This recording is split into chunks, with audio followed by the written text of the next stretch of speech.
Right. So apparently I am back live. Can anybody hear me? I need someone to let me know if they can hear me. I can see one person is back here.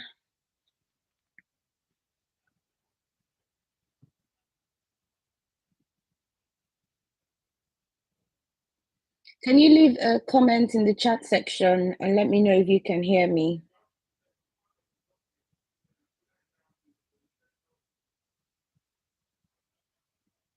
Hi, Christabel. Great. Thank you so much. I had to restart it because someone said they couldn't hear me. So I'm back live and it's just yourself for now, so we can chat. How are you, Christabel?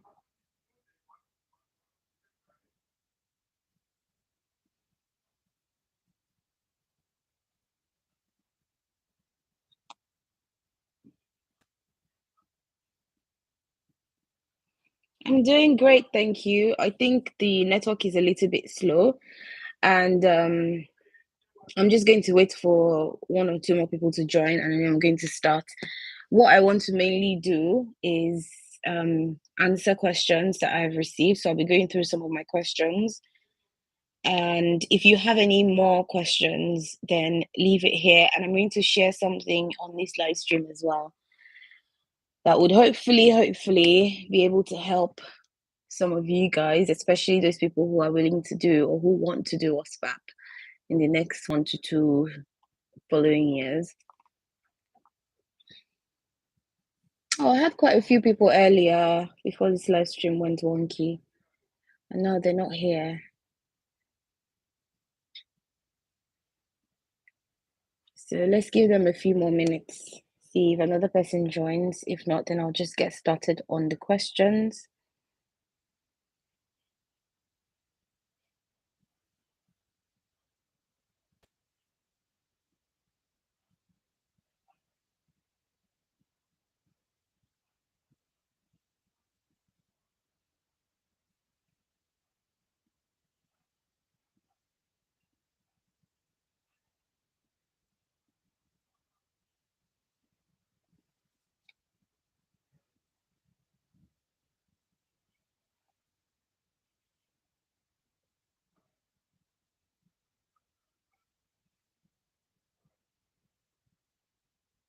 I have only a small window of time, so I don't think I'm going to wait too long. Because as most of you might know, well, I've only got Christabel here at the moment. As you would know, I have a baby now, so if she starts crying, I'll have to leave this live chat. But hopefully she does not cry. So I'm going to get started on answering these questions. And it's mostly questions regarding OSPAP and transitioning from being a pharmacist in a foreign country to the UK. And then I'm going to, at the end of it, share something that I'm hopefully working on to bring to you guys within the next couple of or few months, if it works out.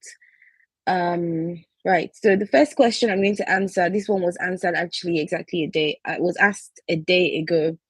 So this person is Pearls of, and they said, "Hey Faith, what is the name of this new qualification you did on top of your M-Pharm? Please advise, as I think I am on the same road as you and need a relevant and handy top up qualification to get me moving." So this question was asked under my journey through the UK pharmacy profession. So the qualifications I've done and one I'm doing so at the moment. So the first one I've done is my independent prescribing qualification. I would recommend it to anybody who aims to be a pharmacist or who is already a pharmacist in the UK. Because that's the direction the pharmacy is going in right now. They're trying to make pharmacists prescribers just to lift the burden off GPs.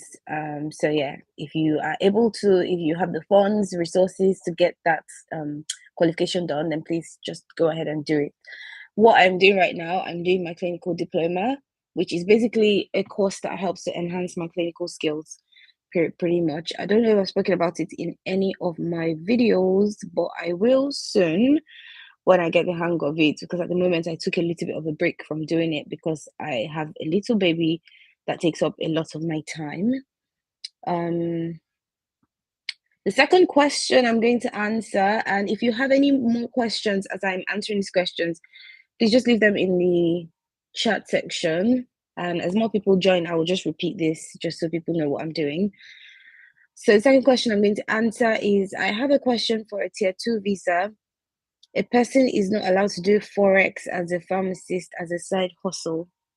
I'm not quite sure. Some of the questions I get, I don't really understand them. And sometimes that's the reason why I don't respond. So what I imagine this person is saying is, a person is not allowed to do Forex as a pharmacist as a side hustle. You can't be a pharmacist as a side hustle unless maybe you have another job and you have to be a citizen of the UK. But if you have to be on a tier 2 visa, then I bet you being a pharmacist will probably be your main hustle because that's what brings in the more money. That's probably what will be sponsoring your visa. So you'll be required to do more work in terms of how much work you're doing on different jobs. But you'll be required to do more work as a pharmacist if you're on a tier 2 visa as a pharmacist. So the next question is from Sri Data, and he says, I'm a licensed pharmacist in my country, but I have no degree. I've been working in a hospital for 11 years. I want to become a UK pharmacist. I don't understand how you can be a licensed pharmacist without a degree. Could you perhaps find me on Instagram and send me a DM and let me know what country you're from? And also, like, how did you get into being a pharmacist without a degree? I've never heard of that before. If I have those two information, I might be able to, give you some advice. But for now, I'm not quite understanding how you can be a pharmacist without a degree. If anyone knows, please try and enlighten me. And the next question I have is, hi Faith, thank you for sharing this precious information. I have a question. After 52 weeks of training, and I think this means the pre-registration training, am I able to work? More briefly, when can I change my visa to tier 2? Should I take any exams in order to work? Is GPHC registration needed for working? Right, so there's many questions in one here. So the first one I'm going to answer is, a GPHC registration needed for working? You don't need a GPHC registration to work if you are not a pharmacist. If you're going to be a pharmacist or a pre-registration trainee, you do need a GPHC registration. And more people have joined. Hi, everybody. I started answering questions already. I will make this live.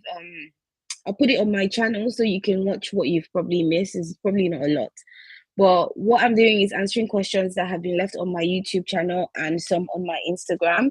And if you have any that you would like to ask me, please leave them in the chat section below and I will be answering them as I cite them. So if you've got any questions, leave them in the chat box and I will be answering them once I see them. And I want to answer as many questions as possible today. And by the end of this live, I will be sharing some information as to what I'm hopefully working on to bring to you guys within the next few months. So stay tuned. So I was answering a question from Fatima Rezan, which read, hi Faith, thanks for sharing this precious information. I have a question. After 52 weeks of training, am I able to work?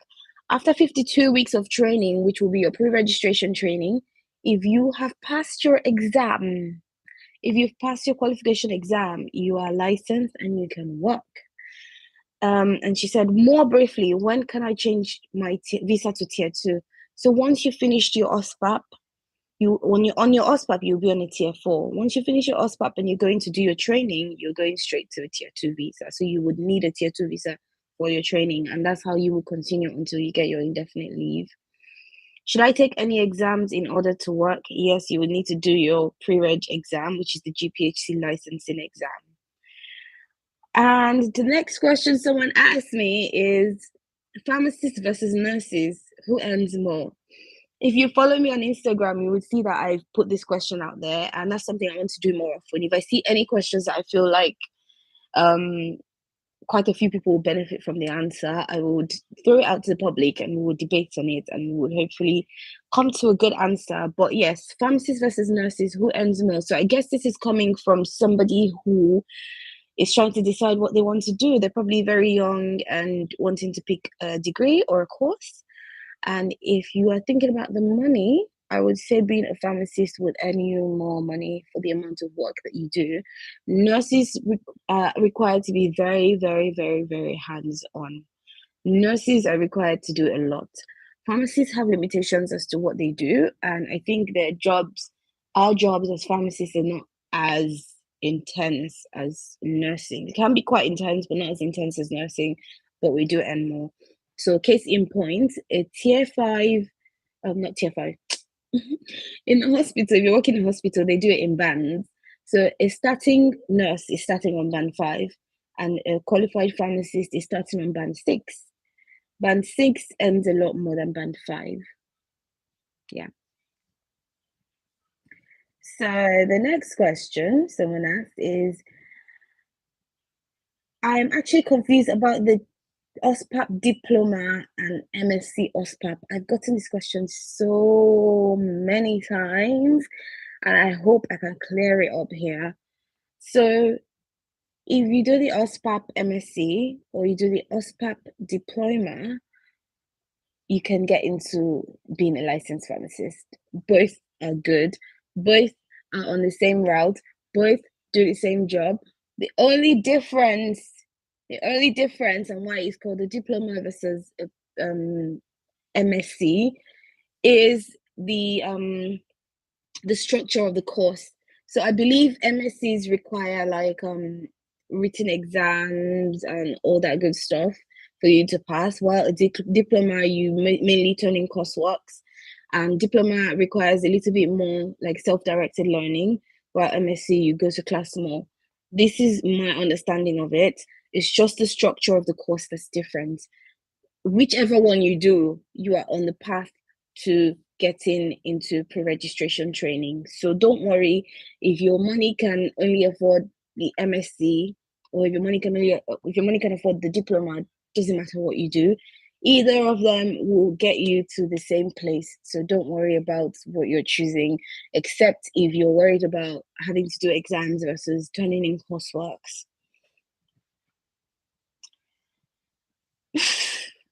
Someone said pharmacy is a joke. Most pharmacists stay in their jobs for around 8 months. It's crap.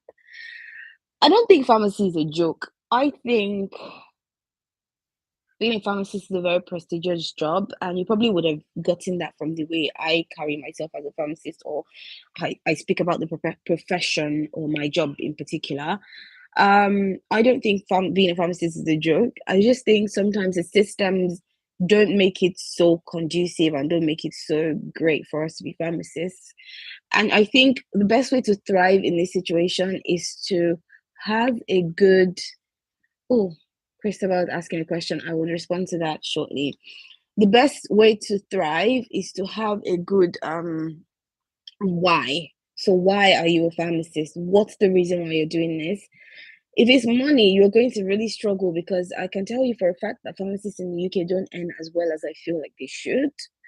If it's money, you might want to go somewhere like the US. Pharmacists in the US earn a whole lot more, and even me, I'm envious of them, but I can't travel to the US and go and live there. I can't. I'm not sure. But yes, pharmacists in the US earn more. So you just need to have a really strong why that is not dependent on external factors. It has to be something coming from your heart. If not, you're going to really struggle with being a pharmacist in a system where pharmacists don't really get utmost respect in a lot of cases. So, sorry, I think my baby is she's about to just give up on me. So, Christopher was asking cost wise, which is cheaper?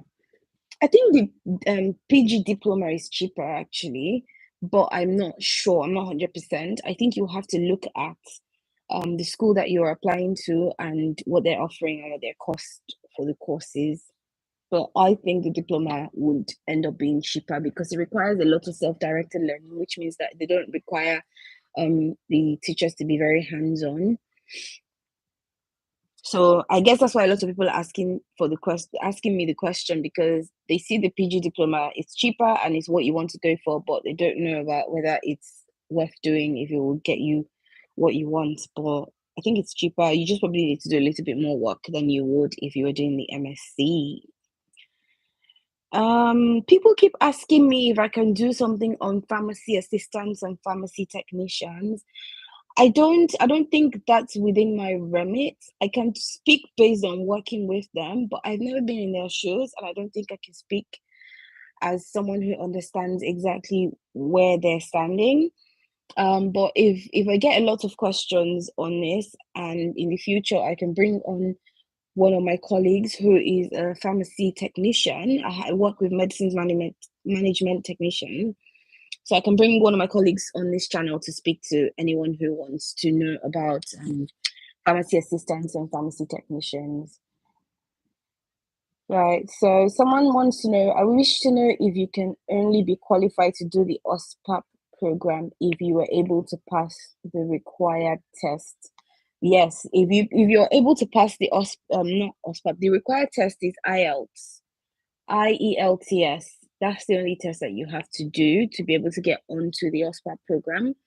The other things you have to do is just making sure that your qualifications are up to date, and then you are continuing professional development, and the GPHC, which is our pharmacy body, is able to accept your qualifications. So yes, you have to pass the IELTS at an acceptable level to be able to get onto Ospap. So right, I'm just going to find another question. Hmm. Someone asked if you can get someone asked if they can get a company sponsorship to the UK for foreign trained pharmacists to work. Unfortunately, and I think this is something that a lot of people want to know, unfortunately, you can't get sponsored to come from another country to come and work in the UK. You have to, unfortunately, go through that process. And a lot of people keep saying, can they bypass OSPAP? Can they bypass OSPAP? Can they bypass OSPAP? Unfortunately, no, it's got to be done. And you would appreciate the fact that a lot of medical degrees and careers, and a lot of medical careers or even professional careers, a lot of them require transition. My husband is a lawyer. My husband came from Nigeria to the UK, and he has had to do transition. If you're a doctor, you have to do transition. If you're a pharmacist, you have to do transition. If you're a nurse, you have to do transition. You can't just come from another country and just go straight to work, because the systems are different. The formularies are different. Like, for example, I'm Nigerian, and when I speak to like my family members in Nigeria, and perhaps they're asking me for advice on medication, half the time I have to go and Google what medication they're asking me about, because I don't know what the brand names are. So you have to learn a lot to be able to fit into the system here. So unfortunately, that conversion process has to be done. I personally have done the 6 week conversion program in Nigeria, and great. Thankfully, it was only 6 weeks, because I know doing a year, in fact, it's 2 years to convert your license, convert your licensing from Nigeria to the UK. Thankfully, Nigerian was only 6 weeks. I can understand that's frustrating that you have to spend 2 years converting, but I would just advise you to look at the end goal.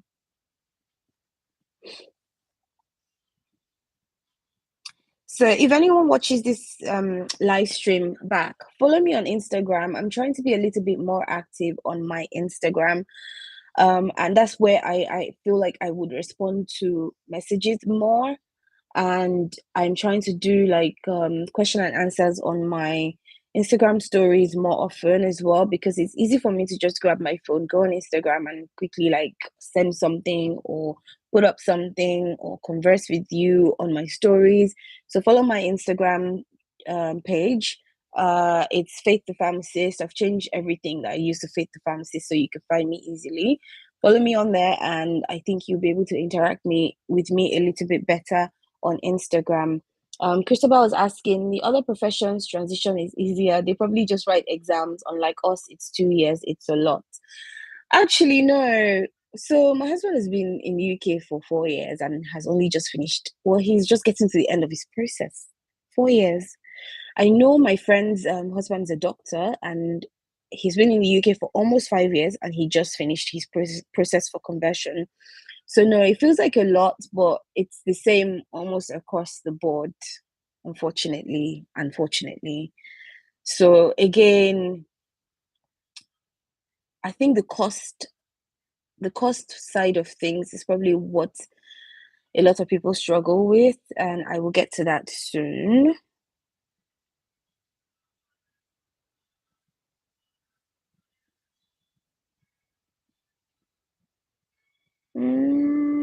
I'm trying to find another question that's not a repetition of what I've already answered. So 1 second. But if you do have any questions, please just put them down.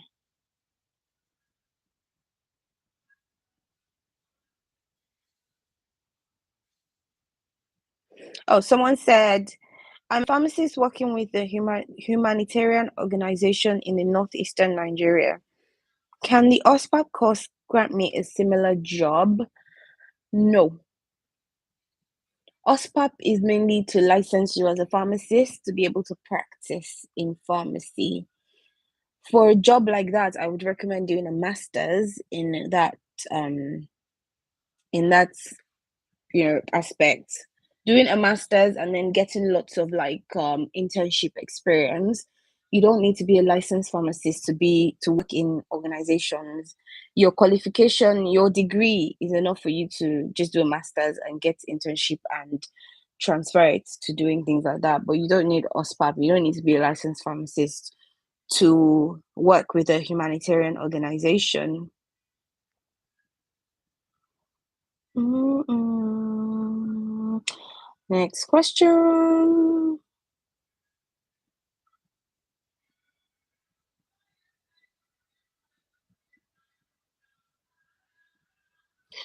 Okay, I think I've gotten to the end of the questions on my YouTube. The next place I would have to go to is my Instagram. The other questions on my YouTube I've already answered, so that's all the ones that I haven't answered yet. So I would have to go to Instagram to pick up other questions. But unfortunately, it's looking like I can't be on this live for long because I can hear my baby crying. And I just want to say thank you guys for sticking around. If you're not able to join this live, I will just leave it on my page so you can watch it back. Thank you to everyone who has clicked in and clicked out. It's really nice to know that people actually saw my announcement and joined my live. I'll hopefully do this again soon. So like I said, I had something to share with you guys. I've had lots of people ask me if there's scholarship opportunities for OSPAP. So many people want to do the OSPAP, want to do the conversion process. So many people are struggling with the cost, and I can completely understand that. It's very pricey, and you have to be really wealthy or have really wealthy friends and family who are willing to support you. So I've really been thinking and I've been speaking to people. I'm going to speak to more people to find out if there's any way we can support people who want to do the OSPAP but don't have the resources. Um, so yes, I'm working on that, but I've given myself a goal. If I'm able to make my social media into something that actually fetches money. Right now I don't earn from social media, so I'm doing this just because I actually enjoy doing it.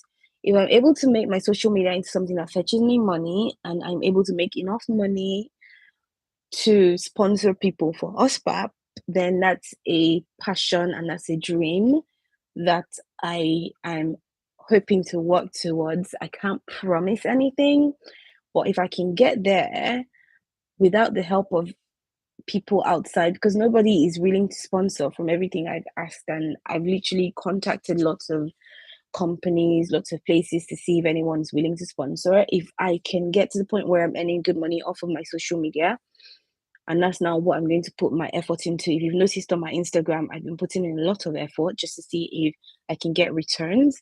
If I do get that eventually and I get enough money, then I'm hoping to sponsor some people to do the OSPAP conversion program in the near future. So keep fingers crossed for me, pray that I'm able to achieve this goal.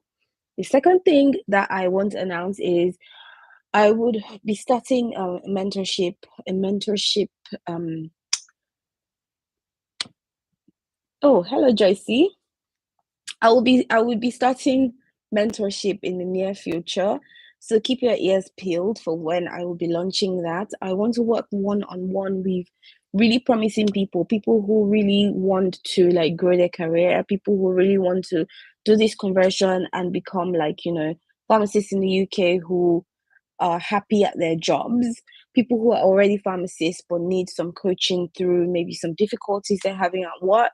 I will be starting mentorship soon. So keep your ears peeled for when I launch that. I will be looking forward to taking on some people for free as well, just so that I can help out. But the mentorship would mainly be paid. I would also be starting as part of the package or as part of what I'm offering, I would also be doing one-on-one question and answers if anyone really wants to, pick my brains and ask me questions. So yes, stay tuned for when I will be launching that. I'm currently speaking to someone about working on it and it's in progress. I'm not sure exactly when it will come out. I'm hoping soon. And if it doesn't, then life happened. But I just want you guys to stay tuned. I'm really, really, really, really wanting to help a lot of people. And I'm looking for how I can do that without breaking my back, because at the moment I've got a child that's taking up a lot of my time and it's getting a little bit more difficult for me to show up all the time, but I will as much as I can. I'm going to end this live now because she's screaming. It was meant to last an hour, but I think we did good. I've been here for about half an hour. Thank you guys to everyone who tuned in. Christabel is literally my OG subscriber. Christabel is the first person that comments on everything I do. Christabel is the first person that sees whatever I post. Christabel, I'm going to show up for you one day. Don't worry.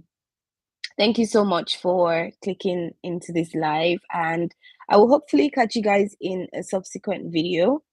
And if you've got any more questions, any questions that I haven't answered that comes up in the near future, please, Instagram is probably the best place to get me. So send me something on Instagram and I'll hopefully get to it. If not, I will see you guys in a future live video.